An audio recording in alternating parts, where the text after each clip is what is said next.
Hello दोस्तों, नमस्कार, प्रणाम। अपने यूट्यूब चैनल पर आप सबका स्वागत करत हई। आज आप लोगन के बीच बहुत प्यारा मज़ेदार तड़क भड़क वाला नाच गीत लेके आ हई बहनी दीदी। आप लोग गीत का सुनिए और अपन ज़्यादा से ज़्यादा प्यार दुलार दी हैं और कमेंट में बताइए गीत कैसन ना आवे, गीत का सुनाओ। अरे बहनी नमस्कार। दोस्तों लोग नमस्कार। हम दोनों बहन एक नाच गीत गाने जा रहे हैं दोस्तों।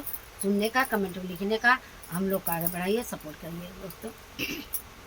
हमरे दुआरे एक निमिया के पेड़वा, हमरे दुआरे एक निमिया के पेड़वा, हरे बहनी कुल निमक उड़ी ने हो, हरे बहनी कुल निमक उड़ी ने हो।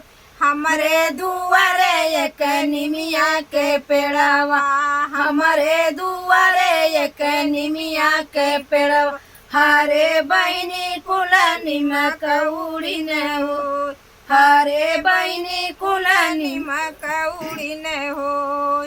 पहिले पहिले हम गईली गवनवा, पहिले पहिले हम गईली गवनवा, हरे बहनी धैले ले सासू के गोर, हरे बहनी धैले ले सासू के गोर। हमारी ससुइया यस कैया शीस, हमारी ससुइया यस कैया शीस, हरे बहनी कुल बेटउई हो, अरे बहनी कुल बेटउई हो। हमरे दुआरे एक निमिया के पेड़वा, हमरे दुआरे एक निमिया के पेड़वा, हरे बहनी कुल निमक उड़ी ने हो, अरे बहनी कुल निमक उड़ी ने हो।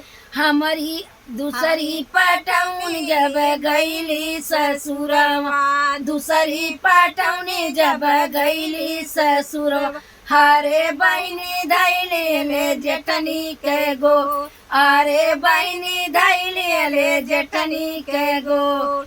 हमारी जेठनिया ऐसन आशीष, हमारी जेठनिया ऐसन आशीष, हरे बहनी काली बिटिया वही हो, हरे बहनी कानी बिटिया वही हो, अरे बहनी कानी बिटिया वही हो।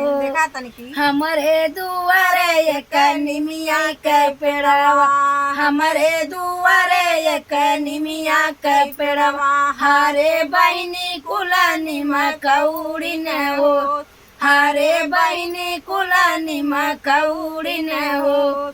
तीसरी पटौनी जब गईली ससुरवा, तीसरी पटौनी जब गईली ससुरवा, हरे बहनी धैले ले ननदी के गोर, अरे बहनी धैले ले ननदी के गोर।